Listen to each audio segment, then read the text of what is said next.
नमस्कार मित्रांनो, 2-3 दिवस झाले आमच्या इकडे पाणी चालू होतं. आज उघडला होता. म्हणलं चला आज वावराकडून जाऊन येऊ थोडंसं चक्कर मारून.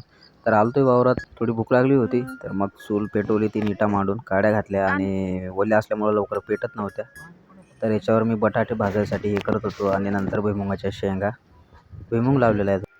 तर मित्रांनो, पावसामुळं पण जवळपास जे काड्या आहेत ते ओलं झालेलं असल्यामुळं चूल पण लवकर पेटत नाही. बघा तुम्ही कशी धुपत आहे.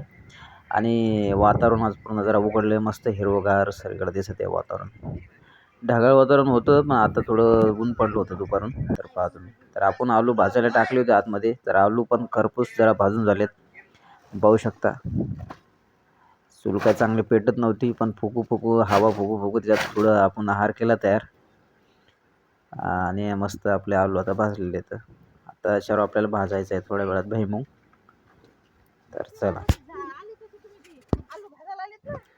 तर मित्रांनो, पावसामुळं काय चूल बरोबर पेटत नसल्यामुळं आपले पहिल्यानं आलू भाजले नव्हते. आता मी याच्यात परत जाळ घातला आणि आता मस्त आहे आलू आपले भाजलेत खरपूस एकदम. आणि थोडा स्मोकी फ्लेवर पण येतो याच्यातून मस्त आणि एकदम ओके काम झालं आता. काही विषय नाही बाबा. तर चांगले भाजलेले तर अहो हे काय आहे, पावसामुळं काड्याच पेटत नव्हत्या लवकर. त्याला पेटवायला खूप वेळ लागला.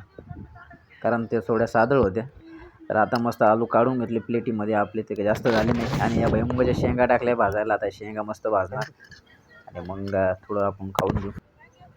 मित्रांनो, जबरदस्त कार्यक्रम झाला दोन्ही शेतात.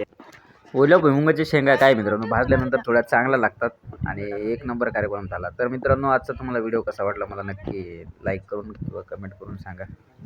आणि असंच व्हिडिओ बघत राहा, प्रेम राहू द्या. पुन्हा भेटूया अजून एका व्हिडिओमध्ये.